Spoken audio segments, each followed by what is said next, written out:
MoeTheDriver. Look at this thing. Boom, I got some new QA1 stuff, right? I have been working on the new manual steering rack for the truck, and I've decided that I'm just gonna get a rack and make it work. I was gonna get, you know, one of the auto Toyota racks and then go ahead and take that and basically modify it and you know, make that hydraulic rack a manual, but it's too much work, man. It's much easier just to get a manual and make it work. I tried the Mustang 2. That's not gonna work because it's a front steer rack and my truck is a rear steer. So I figured I would just find a rear steer rack and make it work.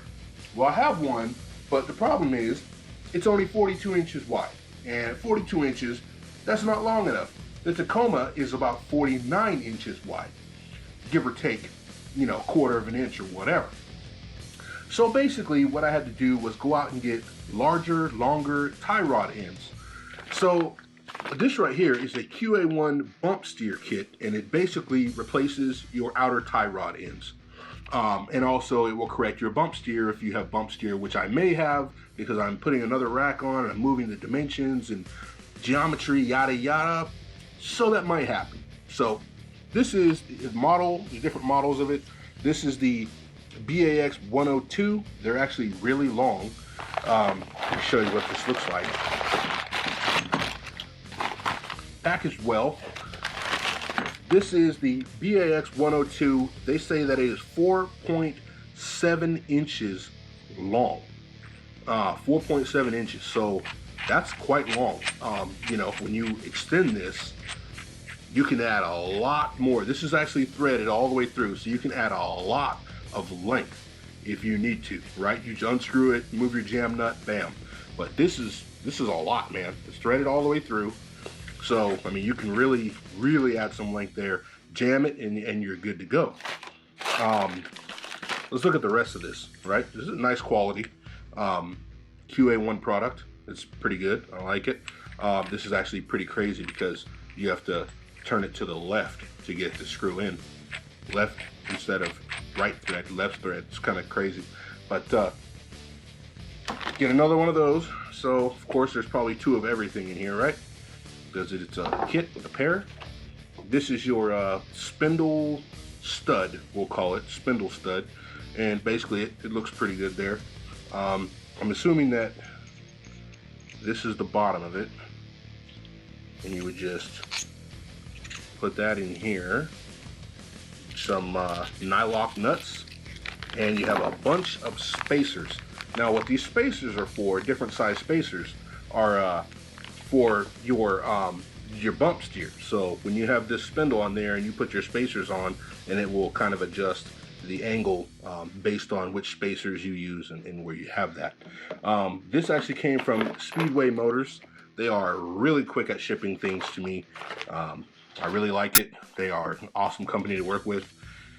Of course, this is QA1 stuff. Now let me look at the instructions just so you know that, you know, there are the dummy instructions in here that I will be using, of course. And then here's some pictures of how to adjust your bump steer, and then all of these things. Here's some diagrams on how to put it together. Oh, so I did have it right with the washer and the nut on top. It didn't look right, but it's right. And here's an inventory of everything that you get. This is about $150 on Speedway Motors website. Also, you can get it on eBay. And it's amazing, actually. It's going to fix my problem. I have a manual rack that I'm going to be putting together. Put these ends on each side of it, and then this should be able to fit right into my truck spindles.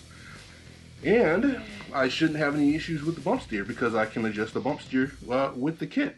But the primary purpose is just to make the steering rack longer. That way it can fit, because it's 42 inches and each one of these is 4.7 inches. You do the math, we're there. And of course, because it's threaded all the way through, I can, you know, screw in or out to get the exact length that I need. Tell you what, this is some badass stuff right here, folks. They really did it. And no, it's not a sponsored video. I just needed a solution, and I think I have a solution. This is my own doing, so we'll see if it works. If it does, I'll tell you where I got the rack. what kind of rack it is, what kind of car it goes on, all that stuff. I'll make another video, but I can't do that now. And I really don't want to do it now because I don't want to steer you guys the wrong way and basically give you guys some information on something that's not going to work, something that is not a solution. So let me finish the project, at least that portion of it, and I'll let you know that, hey, this does work. If you want to convert to a manual rack, do this, not that. Save yourself the time, and you know, don't convert to front steer by using a Mustang rack or anything like that.